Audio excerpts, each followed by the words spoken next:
In this video, we're going to break down setups and strategies, and what you'll find is I'll leave links to other videos that dive into each of the setups I'll walk you through in more detail, along with share multiple examples. The whole goal of this is for you to be able to train your eyes, and I want to give you as many examples as I physically can so that you can be exposed to these charts. And these examples are all in video format, so you can actually get some commentary and tag along to understand and dissect the charts. Now let's start first with the most basic of setups, which is our fade setup.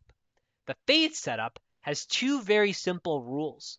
One, we're looking for price to breach our volatility box models, and two, we're looking for the edge signal confirmation. That's the premise of this setup.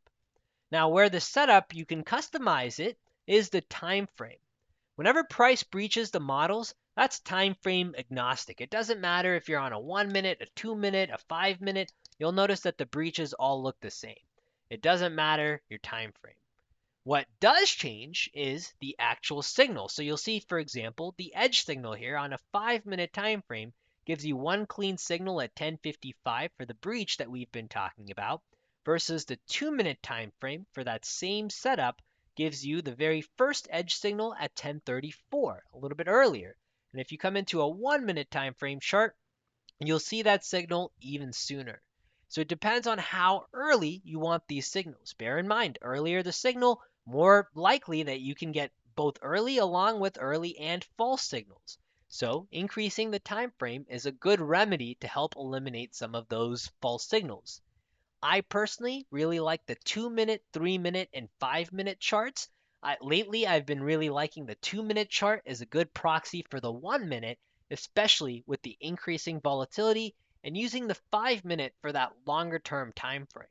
When cycling through charts, especially if you're looking at things like a longer term swing trading entry, it helps to also keep in mind what the larger time frame trends are doing, like the 15-minute, the 30-minute with the same indicator stack that I just talked about, because oftentimes you'll find clues like this one that help you find some really nice dumps and some really nice pumps.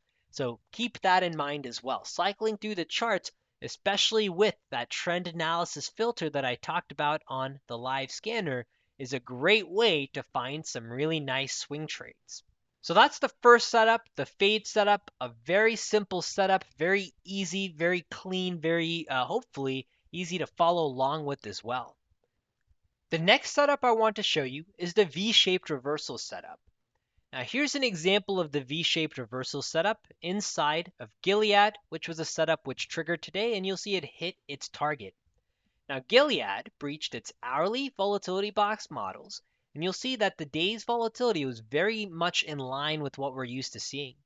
Gilead was a trend following setup, and not only was it a trend following setup, it was a trend following setup with a signal, a recent trend reversal 6 days ago. Positive win rate, positive EV, and if you come into the chart of Gilead, here's the setup as it triggered real time. We had price breach or hourly volatility box models. As we're doing that, take a look at these Keltner channel wedges. As long as we have greater than 5 plus of them, to me, that's giving me strong confidence that, hey, we should see a fairly strong reversion to the mean. So that's a key difference of the V-shaped reversal setup. We add these wedges in as a key metric, a key parameter that we're looking for. So that's step number one for the V-shaped reversal setup. There's also a full course that breaks down the V-shaped reversal setup in more detail, and I'm going to leave a link to that. It dives into this in a lot more detail with a lot more visual examples. But step one, 5 plus of these Keltner channel wedges. Step two, we want to see the edge signal confirmation. In this case, we see 1 and 2 signal. Step three, we want to see the momentum cross, and the close of this candle is what we use as the actual entry. In this case, you can see how nice of an entry that was inside of Gilead, helping you really pinpoint a solid time, helping you really pinpoint the exact price, the exact time that you would want to get long Gilead when you have both the volatility edge along with the greatest likelihood of momentum starting to kick in. So that's the second setup, the V-shaped reversal setup, And again, be sure to check out the course because the free course that's included with your Volatility Box membership, dives into so many examples and the setup in so much detail, and it's honestly one of the most powerful setups that I think out there available to you to take advantage of volatility. One more thing to call out about Gilead. As we were pulling back into this 119.50 zone, take a look at the daily time frame chart. The daily time frame pulling back also into previous support. So Gilead was a really nice example of a V-shaped reversal setup. Now the next setup that I want to walk you through is a 1-2 punch setup. And for that 1-2 punch setup, I'm going to use Gilead, but I'm going to jump into a 1-minute time frame chart. So for those of you that are 1-minute time frame traders, or you're really nimble, you like to go in and out quickly, I think you'll find this next setup to be a really nice setup, which is the 1-2 punch setup. The 1-2 punch setup relies primarily on using the volatility box along with the 3 and the 8 EMA to find some clues in that tug of war that we've been talking about. Now, the first step, again, is all of our setups, price must breach our volatility box models, must appear on our scanner, either on the open or the stop hit tab for us to be interested in this in the first place.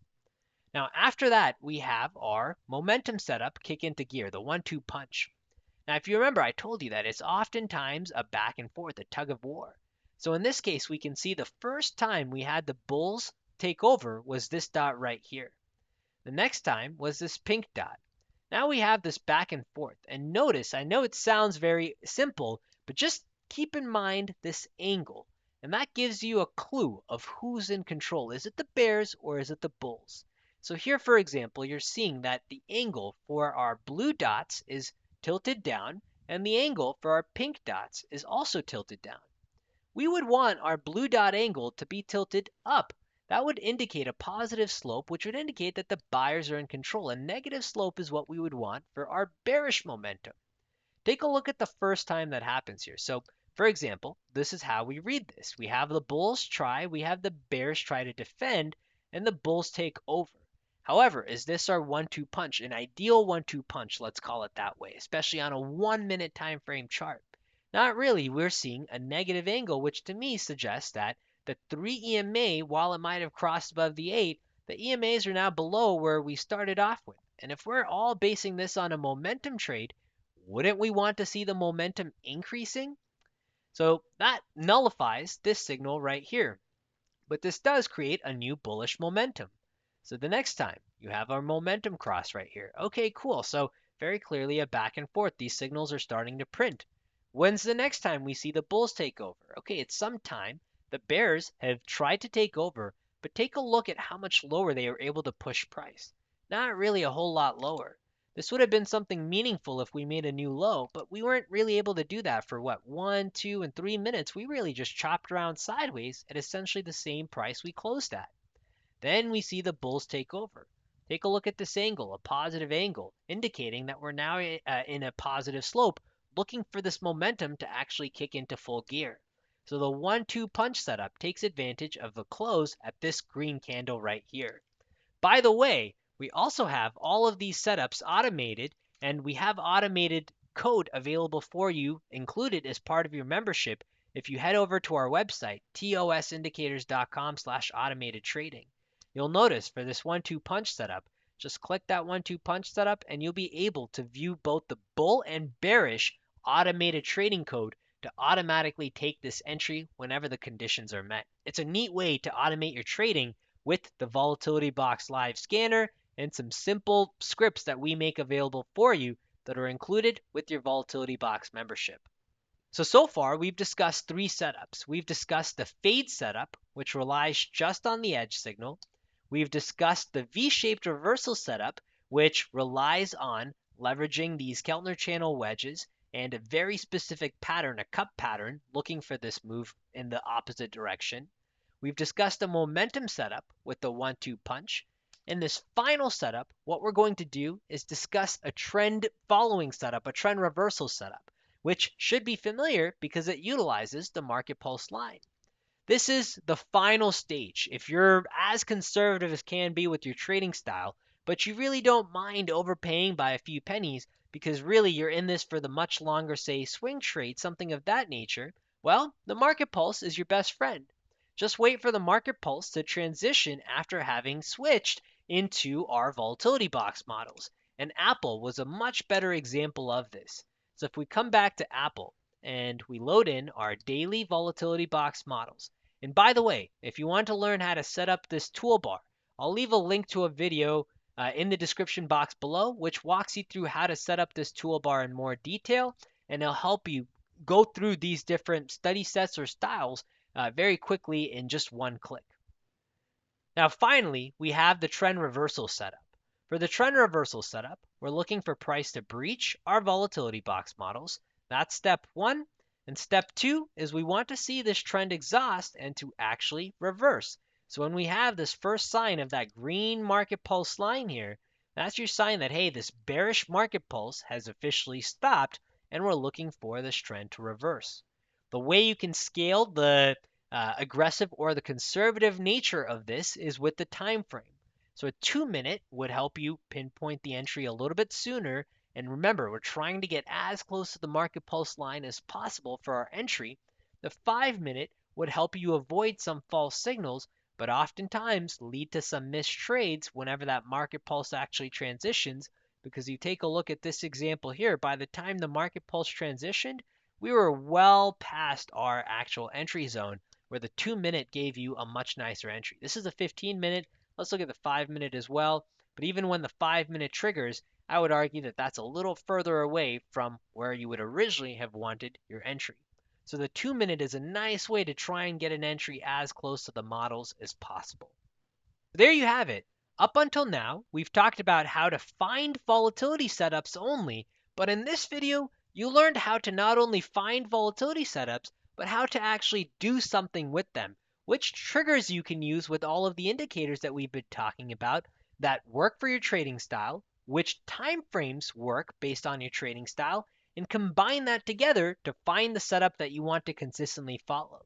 You'll notice that on this 5-minute, while that trend following setup with the market or trend reversal was a little bit late, you did have that 1-2 punch setup, which still afforded you an entry at the volatility box clouds after the signal had printed.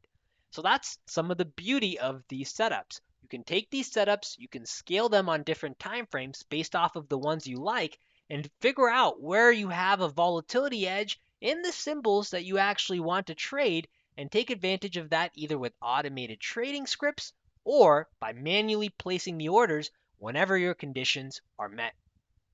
I hope you found this onboarding video series to be helpful in understanding how to use the Stock Volatility Box platform to find setups and strategies every single day that work for you, and how to even automate some of these scripts and strategies so that you can simply go from live scanner to copy pasting code that we make available to let Thinkorswim do a lot of the heavy lifting for you and get you into some of these trades. If you have any questions as you start to dive deeper into the platform, please send us an email. We're here to help you. contact@tosindicators.com. Take care, everyone, and welcome to the Stock Volatility Box platform.